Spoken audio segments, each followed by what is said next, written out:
Mesir gerak cepat memberikan bantuan ke Lebanon seusai pemimpin Hizbullah Hassan Nasrallah tewas. Presiden Mesir langsung menelpon Perdana Menteri Lebanon terkait bantuan tersebut. Kondisi ini membuat Israel harus terancam.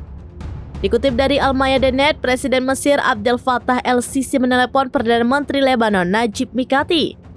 Sambungan telepon pada Sabtu 28 September itu menjadi bentuk dukungan Mesir ke Beirut.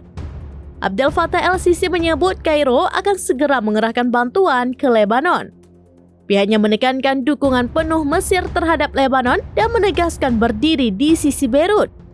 Mesir juga menekankan perlunya gencatan senjata segera menyeluruh dan permanen di Lebanon dan Gaza. Kemudian Presiden Mesir memberikan arahan untuk pengiriman bantuan medis darurat dan pertolongan pertama ke Lebanon. Pihaknya mengklaim bantuan itu sebagai bentuk solidaritas terhadap warga sipil. Sementara itu, Perdana Menteri Lebanon menyampaikan terima kasih kepada Mesir atas dukungannya.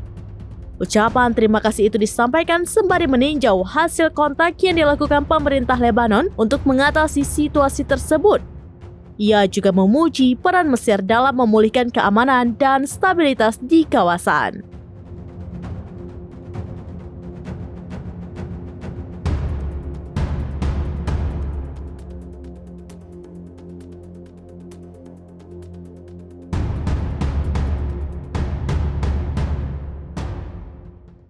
Download Tribun X sekarang, menghadirkan lokal menjadi Indonesia.